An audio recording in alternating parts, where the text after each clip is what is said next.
البلاء المبین، یہ بہت بڑا امتحان ہے، یہ بہت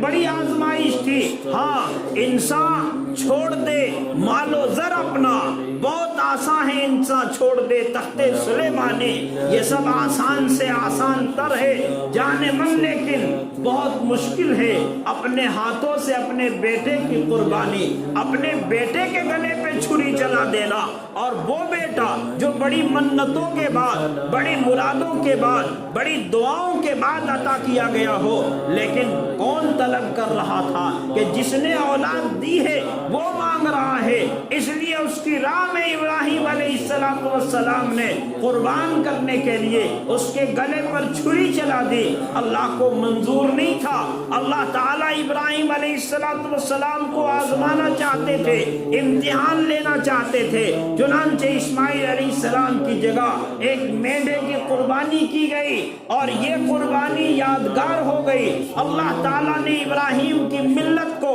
یہ حکم دے دیا، ہر سال 10 ذی الحجہ کو، 11 ذی الحجہ کو، 12 ذی الحجہ کو اللہ کے نام پر فربا جانوروں کی قربانی تمہارے اوپر جو صاحب نصاب ہیں ان پر واجب قرار دیا گیا، اور ان جانوروں کی قربانی کر کے ابراہیم علیہ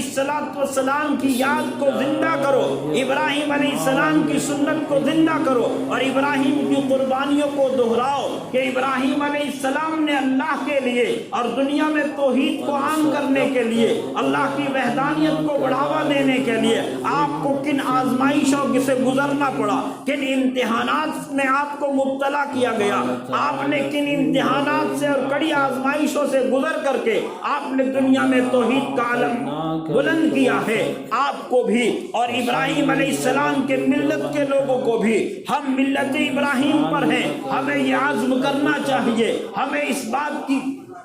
کو ٹھاننی چاہیے کہ ہم ابراہیم علیہ السلام کی سنت کو ہر موقع پر زندہ کریں گے، اور خاص طور پہ یہ جو موقع ہے جس موقع پر ہم سب قربانی کرتے ہیں، قربانی کرنے